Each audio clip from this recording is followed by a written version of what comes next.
రెండు తెలుగు రాష్ట్రాల్లో ఉన్నటువంటి యావత్ ప్రజానికానికి, అన్ని రాజకీయ పార్టీల నాయకులకి, విశ్వకర్మలకి, ఇక్కడ పుట్టి పెరిగినటువంటి బంగారం వ్యాపారస్తులకి, స్వర్ణకారులకి జై విశ్వకర్మ. కొన్ని చట్టాలు కొంతమందికి చుట్టాలుగా ఉన్నాయి. అట్టి చట్టాలలో మార్పు రావాలి. విషయం ఏంటంటే చాలా బాధాకరమైన విషయం. నాగర్ కర్నూలు జిల్లా బిజినపల్లి మండల కేంద్రంలో ఒక 2-3 నెలల క్రితము ఒక మర్డర్ జరిగింది. చాలా బాధాకరమైన విషయం.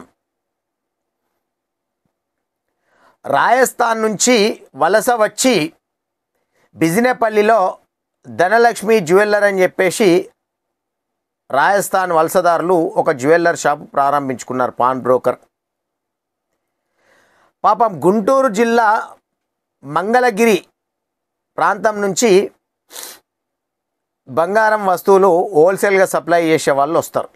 వచ్చి ఒక సమయమైన డబ్బులున్నా లేకున్నా కొంచెం ముద్దర కొంచెం నగదు వేస్తూ వెళ్తూ ఉంటారు. అయితే ఈ రాజస్థాన్ నుంచి వలస వచ్చి బిజినపల్లిలో ధనలక్ష్మి జ్యువెల్లర్ ఏర్పాటు చేసుకున్నటువంటి దీపక్ అనేటటువంటి రాజస్థాన్ వాడికి అప్పులు పెరిగిపోయినాయట విపరీతంగా. అప్పులు పెరిగిపోయి ఏం చేయాలని అర్థం కాక ఒక కుట్ర పన్నిండు. అరే, నా దగ్గరికి మంగళగిరి నుంచి బంగారం వస్తువులు వేయడానికి వచ్చినటువంటి శేషు అనే బంగారం వ్యాపారుడి దగ్గర విపరీతమైన బంగారం ఉంటుంది, వేరే షాపులలో కలెక్షన్ చేసిన డబ్బులు కూడా ఉంటాయి.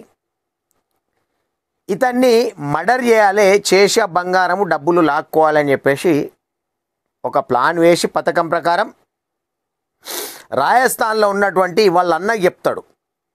ఈ ప్లాన్ మొత్తం చెప్పి వాళ్ళని ఫ్లైట్లో పిలిపిస్తాడు. వాళ్ళన్న ఎవరైతే మర్డర్ చేయడానికి పూనుకుంటారో వాళ్ళతో మాట్లాడుకొని సుపారి ఫ్లైట్లో పిలిపించడం జరుగుతుంది. అదే సమయంలో ఈ శేషు అనే అతను నాకు డబ్బులు పెండింగ్ ఉన్నాయి కదా ఇస్తామంటే రమ్మంటాడు. 6 లక్షల చిల్లరేమో రమ్మని నమ్మబలికి అతను నేను మహబూబ్నగర్ వెళ్తా ఉన్నా వేరే కలెక్షన్లు మాల్ సప్లై చేయడానికి, అంటే మేము కూడా మహబూబ్నగర్ వెళ్తూ ఉన్నాం అని చెప్పేసి కాలర్ తీసుకెళ్ళి సంపేసి ఆ బంగారము నగలు అన్నీ దోచుకోవడం జరుగుతుంది. పోలీస్ వాళ్ళు, వనపర్తి జిల్లా ఎస్పీ గారు పెద్దలు రావుల గిరిధర్ సారు, అక్కడ సిఐ, ఎస్ఓటి సిఐ, ఎస్ఐలు అందరూ కలిసి చాలా కష్టపడి ఈ నిందితులను పట్టుకోవడం జరుగుతుంది. పట్టుకొని వివరాలు మొత్తం తెలుసుకొని ప్రెస్ మీట్ పెట్టి అరెస్ట్ చేసి రిమాండ్ చేసి జైలుకు పంపించడం జరుగుతుంది.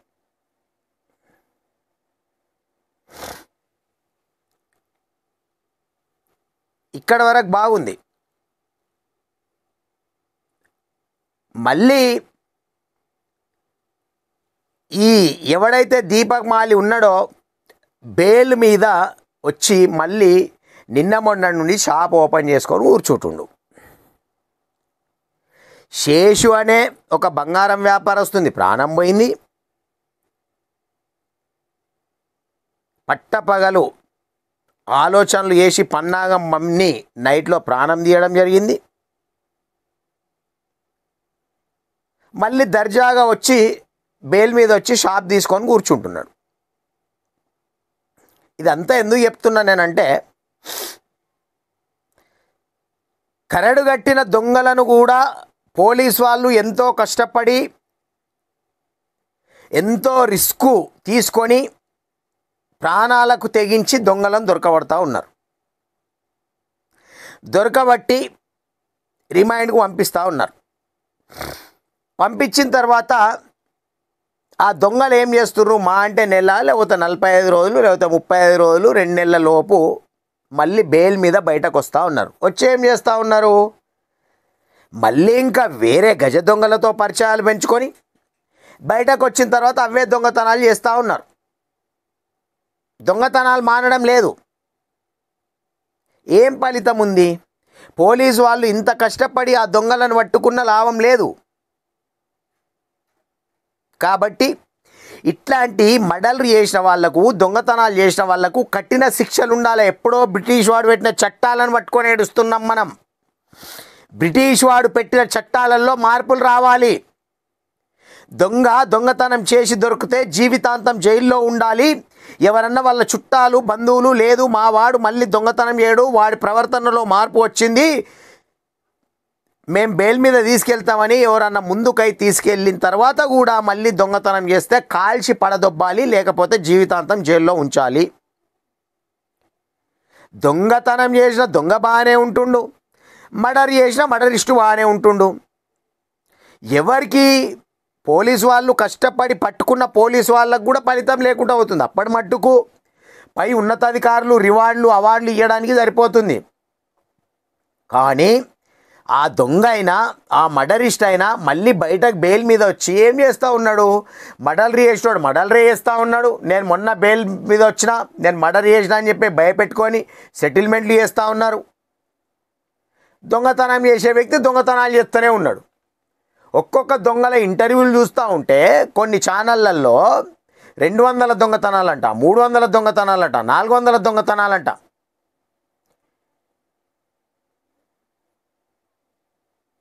ఏమవుతుంది? దొంగ ఆస్తులకు ఆస్తులు సంపాదించుకుంటుండు, జల్సాలకు జల్సాలు చేస్తూ ఉన్నాడు. కానీ బ్రిటిష్ వాడు పెట్టిన చట్టం వలన స్వర్ణకారులకు, బంగారం వ్యాపారస్తులకు ఇబ్బంది అవుతుంది. ఇప్పుడు బిజినెపల్లిలో రాజస్థాన్ వాడు వచ్చిండు, షాప్ దర్జాగా తెరుచుకొని కూర్చుంటుండు. హోల్సేల్ వేసేటోళ్ళు మొత్తం వేయడం మానేసిరు, రావడం మానేసిరు. అమ్మో అక్కడ ఏరియాకి పోతే చంపేస్తారంట అని చెప్పేసి మిగతా వ్యాపారస్తులకు కూడా దెబ్బనే కదా అది. కాబట్టి ఈ రాజస్థాన్కి వెళ్ళి వేరే రాష్ట్రాలకి వెళ్ళి వలస వచ్చిన వాళ్లకు దయచేసి కిరాయిలకు ఇవ్వద్దు. సెటల్రు కానీ ఇండ్లు కానీ ఏదో వాళ్ళు ఎక్కువ కిరాయి చెప్పగానే లోకల్ వాళ్ళని కాదని కిరాయిలకు ఇచ్చి మీరు ఇక్కడ లోకల్లో ఉన్న వాళ్లకు ఇబ్బందులకు గురి చేస్తూ ఉన్నారు. ఎందుకోసం ఇస్తారు వాళ్ళకి మీరు కిరాయిల కంటే? అతి ఆశ. మన లోకల్లో ఉన్నటువంటి వాళ్ళు 5,000 కిరాయి ఇస్తామంటే వాళ్ళు 20,000 కిరాయి ఇస్తామంటారు, 2 లక్షలు అడ్వాన్స్ ఇస్తామంటారు. ఆ కిరాయి అడ్వాన్స్ తీసుకొని మీరు వేరే రాష్ట్రాల వాళ్ళకి కిరాయిలకు ఇస్తూ ఉన్నారు. బ్రిటిష్ వాళ్ళకంటే ప్రమాదకరం వీళ్ళు. ఏమన్నంటే రాజ్యాంగంలో ఎవడేడైనా బతకొచ్చు, ఎవడెక్కడైనా ఉండొచ్చు. ఎప్పుడు మనం సెటర్ కిరాయికి ఇస్తే మనమే ఇయ్యలేమనుకో, లోకల్ వాళ్ళకే ఇవ్వాలి, లోకల్ వాళ్ళే బతకాలి. వేరే రాష్ట్రాలకు వెళ్ళి వచ్చిన వాళ్ళు మర్డర్లు చేస్తూ ఉన్నారు, ఈ రకంగా ఇబ్బందులకు గురి చేస్తూ ఉన్నారు. నాకు తెలిసి టోటల్ ప్రాన్ బ్రోకర్లు అంతా అప్పులల్లోనే ఉన్నారు. కస్టమర్స్కి అర్థమైతలే. వాళ్ళు చెప్పే విధానం చూడండి. ఏం చెప్తారు? మీరు పెట్టిన వస్తువు ఇడిపించుకొని పోవాలంటే ఈరోజు డబ్బులు కడితే 3 రోజుల తర్వాత వస్తువు తెచ్చిస్తామని చెప్తారు. మీరు వాళ్ళ దగ్గర 20,000కి పెడితే వాళ్ళు 50,000కి పెట్టుకొచ్చుకుంటారు బయట. నువ్వు 20,000 కట్టి వచ్చిన రోజు వానికి వెళ్ళకపోతే అక్కడిక్కడ రొటేషన్లు చేసి భూముల దందాలు అవి చేసి ఒకరోజు బిచాన ఎత్తేసి వెళ్ళిపోతాడు. యాదగిరిగుట్టకి వెళ్ళి కూడా వెళ్ళిపోయారు కదా మొన్న ఒకడు. వెళ్ళిపోయిన తర్వాత వాడి పెయింట్ షాప్ల దుకాణం, పాలిష్ డబ్బాల దుకాణం ఒకటి ఉంటుంది. నిన్న రాత్రి బాజప్తా లైట్లు వేసి సెటల్రు వలగొట్టి వాళ్ళ మనుషులు మొత్తం కాల్ చేసుకొని వెళ్ళిపోయారు. బాధితులు ఆ రైతులతో పోతే వాళ్ళ మీదికి దాడి చేయడానికే సిద్ధమైనరట. మీరు ఎవర్రా తాగి ఉన్నారట, ఏం చేస్తున్నారు ఇక్కడికి వెళ్ళిపోర్రి. రాజస్థాన్కి వెళ్ళి వచ్చి ఇక్కడ అంతా దౌర్జన్యం చేస్తూ ఉన్నారు. వాళ్ళు రౌడీజాలు చేస్తూ ఉన్నారు. గుడ్ విల్ ఇచ్చి కొంతమంది రాజకీయ పార్టీ నాయకులను వాళ్ళ చేతులల్లో పెట్టుకుంటూ ఉన్నారు.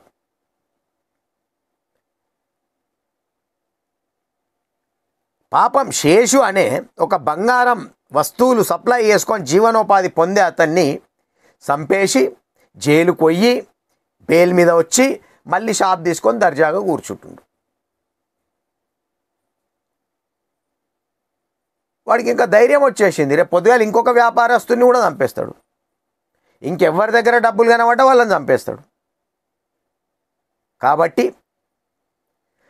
రాష్ట్ర ప్రభుత్వాలు కేంద్ర ప్రభుత్వాలు కూడా ఆలోచన చేసి, సుప్రీంకోర్టు హైకోర్టు జడ్జీలు కూడా ఆలోచన చేసి ఎప్పుడో బ్రిటిష్ వాడు పెట్టిన చట్టాలలో మార్పులు తీసుకురావాలి. ఈ మర్డర్ చేసిన వాళ్లకు, ఈ దొంగతనాలు చేసే వాళ్లకు కఠిన శిక్షలు ఎప్పుడైతే పడతాయో నేరాలు తగ్గుతాయి.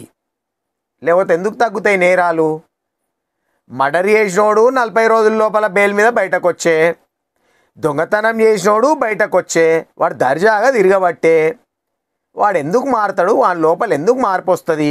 వాడిని జీవితాంతం జైల్లో పెట్టి జీవిత ఖైదీ విధించినప్పుడా, లేకపోతే వానికి ఉరిశిక్ష విధించినప్పుడా వేరే వాడు కూడా దొంగతనం చేయాలన్నా మర్డర్ చేయాలన్నా భయపడతాడు.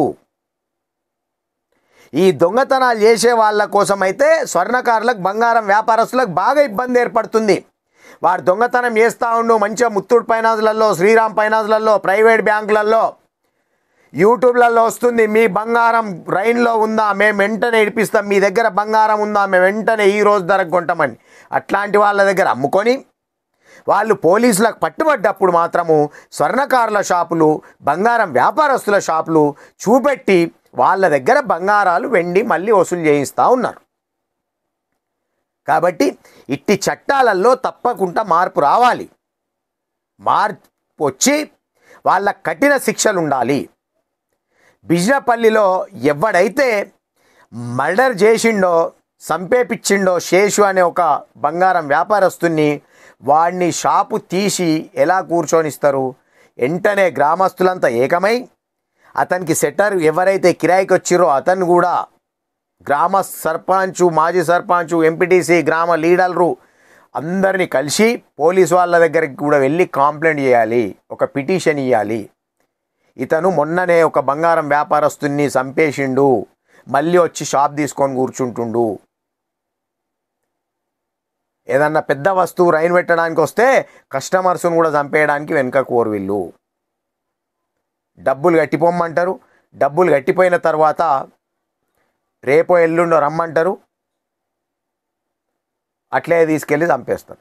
కాబట్టి చాలా జాగ్రత్తగా ఉండాలి. లోకల్ వ్యాపారస్తులంతా ఏకం కావాల్సిన సమయం ఆసన్నమైంది. రాజకీయాలలో, రాజకీయ పార్టీలలో రాజకీయంగా వాటాల కోసం తెలంగాణ కావాలన్నాం, ఆంధ్ర వాళ్ళు అన్యాయం చేస్తున్నారని, మన బీసీ, ఎస్సీ, ఎస్టీలను రెడ్డిలు, అగ్రకులాలు, వెల్మదొరలు అన్యాయం చేస్తూ ఉన్నారని చెప్పేసి మా వాటా ఎంతనో మాకు కావాలంటా ఉన్నాం.